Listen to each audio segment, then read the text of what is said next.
uzamubaza umwana wanjye reka wanjye uzamubaza mwana we. Ibyaha nakoze ntabwo ari icyaha kiri aho ngaho cyoroheje gutyo gusa cyo gukina nacyo cyo.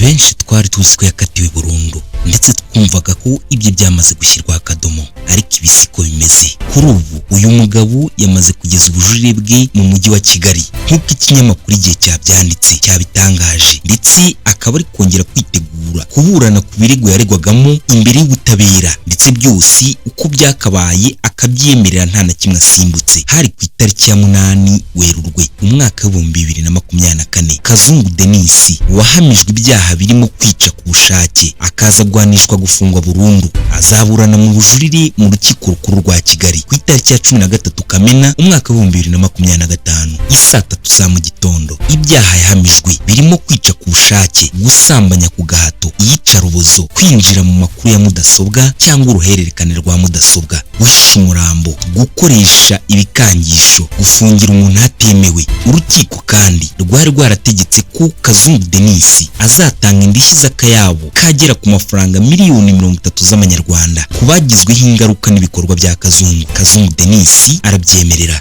Kazungu waburanye yemera ibyaha ndetse akanasaba imbabazi no koroherezwa ku byaha yarakatiwe kubera ko atagoye abakoraga iperereza ndetse agatanga amakuru yari akenewe muri iryo perereza. Kazungu Denis ntiyanyuzwe n'imikirize y'urwo rubanza, yahisemo rero kujurira. Ajurira mu rukiko rukuru rwa Kigali, akaba azaburana ku itariki ya 13 Kamena uyu mwaka nyine. Byitezweho ko muri uru rubanza Kazungu Denis azasaba ko yagabanyirizwa igihano cya burundu kikagabanywa, mu gihe ubushinjacyaha bwo bugomba gukomeza kugaragaza ko igihano bwahaye Kazungu Denis cyari gikwiriye. Kazungu Denis yatawe muri yombi muri Nzeri umwaka wa 2023 ubwo abagenzacyaha bavumburaga icyobo yatabyemo imirambo yabo yari amaze kwica, ndetse yaniyemereraga uyu mwobo kandi wari mu gikoni cyaho yari atuye, cyaho yari acumbitse mu kagari ka Busanza umurenge wa Kanombe mu karere ka Gasabo. Ariko si ubundi dusubiye inyuma, mbere y'uko uyu mugabo afatwa ubundi yakoraga mu buhe buryo? Yafashwa mbese yaburanye ati? Mu by'ukuri byose byagenze gute? Hano wageze ni kuri Smart Maker TV show.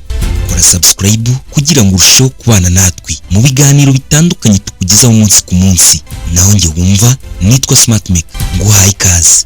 Turi ku itariki ya 8 mu kwezi kwa gatatu umwaka wa 2024. Turi mu rubanza rwa wa mugabo ufite amatsiko na benshi yo kumva icyo avuga ku byaha ashinjwa.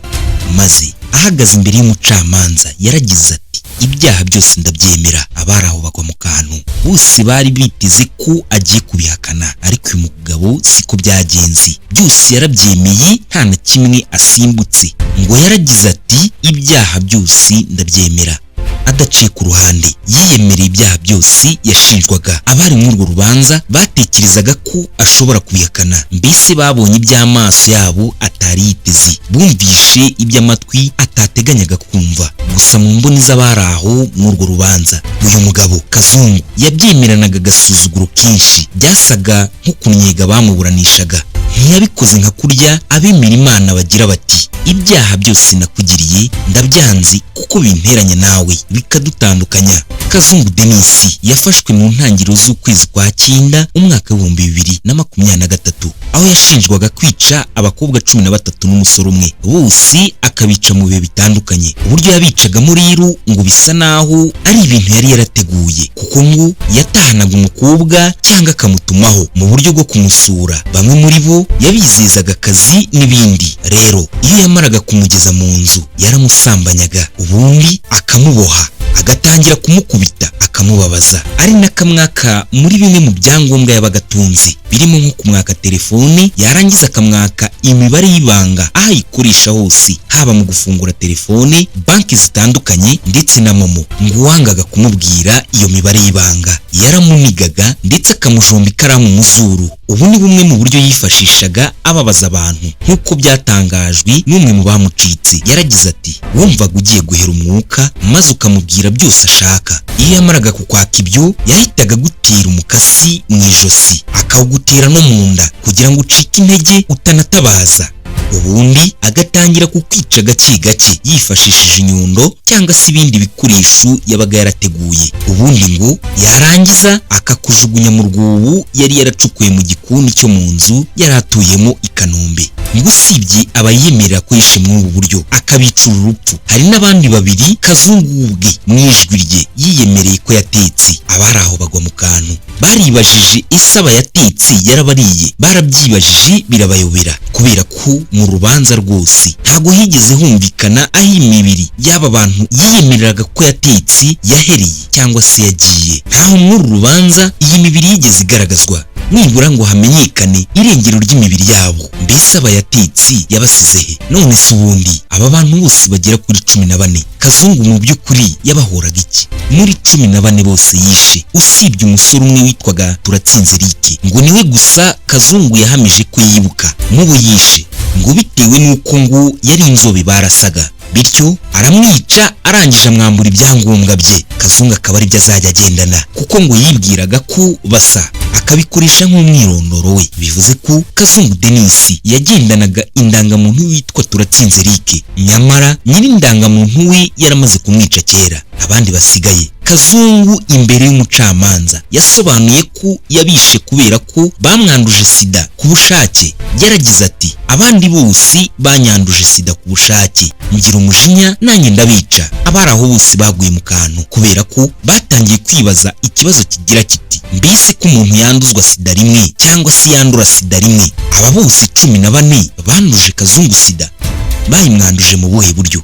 Kazungu ngo kugira ngo agere kuri aba bose yishe yakoreshaga amayeri atandukanye. Bivugwa ko yari afite undi mukobwa umwe, uwo mukobwa yamuzaniraga abandi. Uyu mukobwa ngo yageraga mu bandi akababwira ko yashatse umugabo, umugabo yavugaga yari uyu Kazungu nyine. Abandi bakaza baje gusura uwo mukobwa kuko yabaga yababwiye ko yashatse umugabo. Bahagera batangazwaga no kwisanga mu maso ya Kazungu, bashidukaga bisanze mu nzu ya Kazungu nyine. Hanyuma Kazungu agakora ibyo yabaga agamije. Byavuzwe ko Kazungu yaje gucikwa n'abakobwa babiri ndetse akomeza kubatera ubwoba ababwira ko nibaramuka bamutanze azica imiryango yabo yose akayimara n'abatabasize. Gusa umwe ngo yaje gufata umwanzuro maze atanga ikirego kuri Ribo. Nguko uko Kazungu mu kanya nk'ako guhumbya yahise yisanga mu maboko ataraye maze atabwa muri yombi.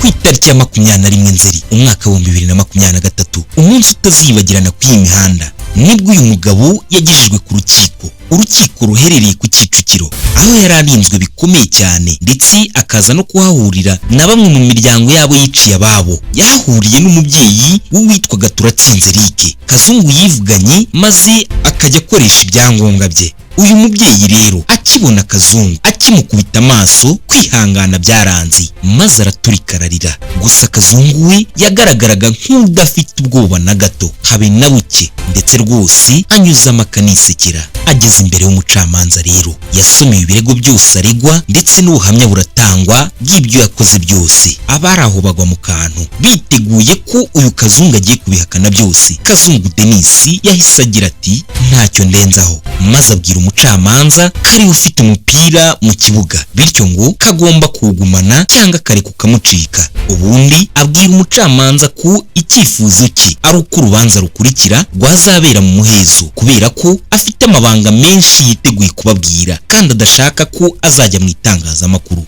Abari bayoboye urubanza baguye mu kantu, ibyo Kazungu asabye babitera utwatsi. Kazungu, ibyaha nakoze birakomeye. Kuri ubu rero Kazungu Denis amaze imyaka 2 yose afunze, aho yari yakatiwe igifungo cya burundu. Ni mu gihe kandi amakuru arimo aravugwa karuko uyu mugabo yamaze gutanga ubujurire ahazaburana mu rukiko rukuru rwa Kigali tariki ya 13 Kamena umwaka wa 2025 isaa 3 za mu gitondo nk'uko ikinyamakuru Igihe cyamaze kubitangaza. Ni naha nsoreje ikiganiro cyacu cy'uyu munsi. Ndagushimiye cyane wowe wakomeje kubana natwe hano kuri Smart Maker TV Show. Naho ubutaha, Imana ibarinde.